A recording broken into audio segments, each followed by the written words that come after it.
السلام علیکم ناظرین، میں ہوں غلام عباس شاہ اور انتہائی اہم دو تین ایشوز ہیں جس کے اوپر میں بات کرنے کے لیے جا رہا ہوں۔ پہلی بات تو یہ ہے کہ بھارت کے آرمی چیف سعودی عرب پہنچ چکے ہیں اور اب ان کی ایکٹیویٹیز کیا ہوگی، لیکن اسی موقع پر انتہائی اہم خبر یہ آئی ہے کہ چین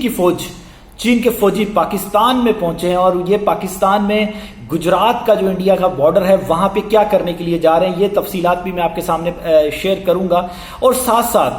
کچھ انٹیلیجنس رپورٹس آئی ہیں کہ کسانوں کا جو بھارت میں دھرنا چل رہا ہے، جو سکھوں کا احتجاج چل رہا ہے، اس سے توجہ ہٹانے کے لیے بھارت نیا فلیگ آپریشن جو فیک فلیگ آپریشن کا پلاننگ کر رہا ہے، اس کے سلسلے میں بھی انٹیلیجنس کچھ رپورٹس آئی ہیں، میں آپ کے سامنے وہ رکھوں گا۔ اور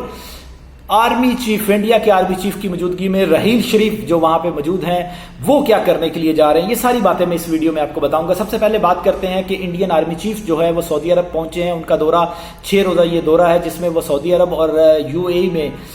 جائیں گے۔ دونوں ممالک کے ساتھ ان کے دفاعی تعلقات کے حوالے میں کچھ دستاویزات، کچھ معاہدوں پر بھی دستخط ہوں گے اور اس کے ساتھ ساتھ نیشنل ڈیفنس کالج سے وہ خطاب بھی کریں گے۔ اب کیا سعودی عرب پاکستان سے سیکیورٹی کو شفٹ کر کے بھارت کی طرف لے کے جا رہا ہے؟ یہ سارے انتہائی اہمیت کے حامل ہیں۔ آپ کو پتا ہے کہ جنرل رحیل شریف جب اسلامی اتحاد کی افواج کے سربراہ بنے تو اس وقت بڑی خبریں گردش کرتی رہیں اور ابھی تک لوگ یہ پوچھتے ہیں کہ رحیل شریف صاحب وہاں پہ انہوں نے کیا کام کیا۔ آپ یہ ذہن میں رکھیے گا کہ رحیل شریف کا کردار انتہائی اہمیت کا حامل ہے اور وہ اس حوالے سے انتہائی ایک اہمیت رکھتا ہے کہ اسلامی ممالک جتنے بھی ہیں ان سے جتنی انٹیلیجنس شیئرنگز ہوتی ہیں ان کی سب کے سربراہ رحیل شریف ہیں، اور ہمیں پاکستان کو اس کا بہت زیادہ فائدہ ہوا ہے۔ اور پاکستان جو پوری دنیا میں ہونے والی تبدیلیاں اور خاص کر مسلم ممالک کے اندر کیا چل رہا ہے اور بھارت کیا کر رہا ہے، یہ سارے معاملات ہم تک پہلے پہنچتے رہے ہیں اور ہم نے اس کی تیاریاں بھی کی اور یہی وجہ تھی کہ پاکستان ہر محاذ پہ کامیاب ہوتا رہا۔ اب بھارتی آرمی چیف کے وہاں پہ پہنچنے کے بعد کیا سینیریو چینج ہونے کے لیے جا رہا ہے، یہ بات ذہن میں رکھیے گا کہ شاہی خاندان میں جس قسم کے بھی معاملات آپ سعودی عرب میں چل رہے ہوں، لیکن اس کا ایک شاہی خاندان کا بڑا حصہ جس میں کنگ سلمان بھی ہیں وہ پاکستان کے اوپر زیادہ ریلائی کرتے ہیں بھارت کی نسبت، اور یہی وجہ تھی کہ پاکستان کو حجاز مقدس کی حفاظت کی ذمہ داری جو ہے وہ دی گئی اور پاکستان اس کو اپنے ایمان کا حصہ اور اپنی یہ ذمہ داری سمجھتے ہوئے ادا کر رہا ہے۔ اور یہ پاکستان نے ہمیشہ یہ سٹانس لیا ہے کہ چاہے جو کچھ بھی ہو جائے پاکستان حجاز کی مقدس کی جو ہے حفاظت وہ ہر صورت پہ کرے گا۔ ایسے وقت میں جب انڈین آرمی چیف وہاں پہ پہنچے ہیں اسی وقت میں اس سے کچھ پیچھے پہلے یہ خبر آئی، کیونکہ یہ اسکیجول ہو چکا تھا وزٹ، اور جیسے ہی یہ خبر آئی کہ انڈین آرمی چیف دورہ کرنے کے لیے جا رہے ہیں، یہ پہلا دورہ ہے کسی بھی انڈین آرمی چیف کا، تو اس وقت ایک ایسی ڈیولپمنٹ ہوئی جس نے بھارت کو ہلا کے رکھ دیا۔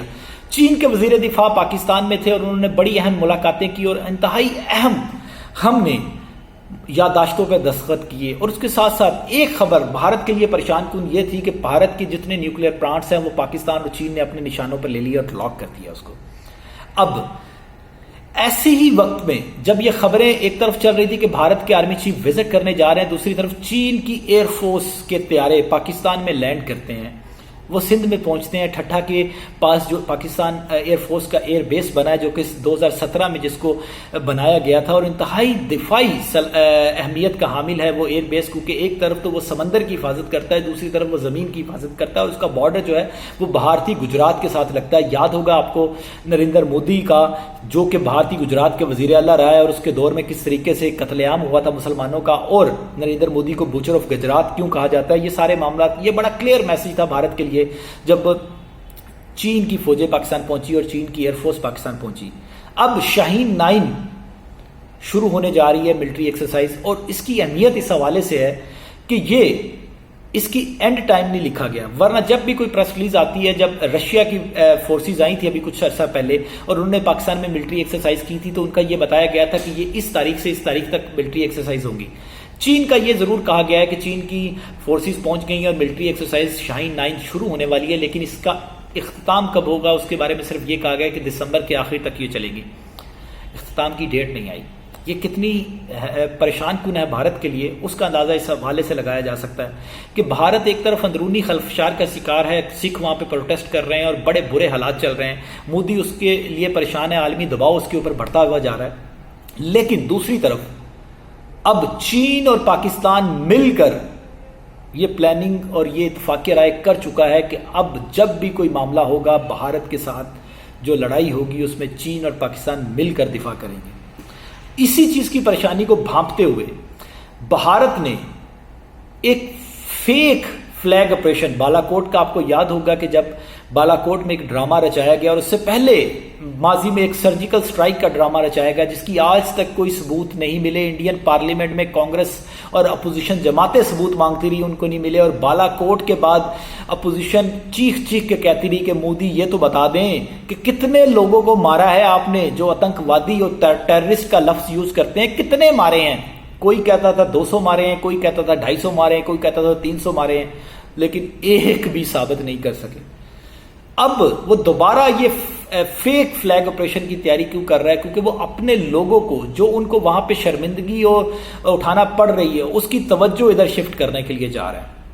اور وہ توجہ اس لیے شفٹ کرنا چاہ رہا ہے کہ وہ دوبارہ جب بھی مودی مشکل میں ہوتا ہے وہ پاکستان کے خلاف کوئی ایسا بیان دیتا ہے یا ایسی کاروائی کرتا ہے یا بھارت کے اندر ایسا کوئی ایکٹیویٹی ہو جاتی ہے جس کو اوپر وہ پاکستان کے اوپر الزام لگاتا ہے، تو اس کے بعد وہ ساری توجہ، ان کا سارا میڈیا جو ہے وہ اتنا کنٹرولڈ ہے کہ وہ اس طرف اپنی ساری توجہ فوکس کر لیتا ہے۔ آنے والے دنوں میں اس حوالے سے بھارت کے لیے بری خبریں یہ ہیں کہ وہ رافیل لے کے آئے تھے جب، اور مودی یہ سمجھ رہا تھا کہ بھارت کا دفاع جو ہے وہ ناقابل تسخیر ہو گیا ہے اور انڈین ایئر فورس جو ہے وہ اب خاصی مضبوط ہو گئی ہے، لیکن ان کو شاید یہ یاد نہیں کہ رافیل تو UAE کے پاس بھی تھے، رافیل تو دنیا میں کئی ممالک یوز کر رہے ہیں، لیکن J-20 چین کا 5th جنریشن جہاز کوئی نہیں یوز کر رہا، یہ بات ذہن میں رکھیے گا۔ اور جب JF-70 تھنڈر طیارے MiG-21 کو گرا سکتے ہیں تو رافیل کس بات کی مولی ہے؟ اور میرا خیال ہے کہ انڈین پائلٹ جو ہیں ان کی ٹریننگ اگر مودی اس کے اوپر فوکس کرتے تو شاید MiG-21 بھی فائدہ مند ہوتے، لیکن جب انڈین پائلٹ میں اتنی کیپیسٹی ہی نہیں ہے، اتنی صلاحیت ہی نہیں ہے، تو وہ کس طریقے سے ان کو اڑائیں گے؟ آنے والے دنوں میں آپ یہ دیکھیں گے کہ دوبارہ بھارتی میڈیا ایسی خبریں چلا سکتا ہے کہ بھارت نے پھر رات کے اندھیرے میں کوئی ایسا فلیگ آپریشن کر دیا ہے جس کے بعد وہ اپنے لوگوں کو گمراہ کرنے کی کوشش کریں گے، لیکن اس دفعہ جواب تگڑا ملنے والا ہے۔ اگر 1 انچ بھی لائن آف کنٹرول کی، ورکنگ باؤنڈری کی، انٹرنیشنل بارڈر کی خلاف ورزی کی گئی تو اس کا جواب اتنا تگڑا ملے گا کہ پاکستان اور چین نے انڈیا کے تمام نیوکلیئر پلانٹس کو اپنے نشانے پر لے لیا ہے، اور اس کے جواب میں جو بھارت دیکھے گا اس کے بعد شاید بھارت سنبھلنے کے قابل نہ ہو۔ یہ میں آپ کو خبر بتا رہا ہوں، اور یہ ساری چیزیں آنے والے دنوں میں آپ کے سامنے آئیں گی۔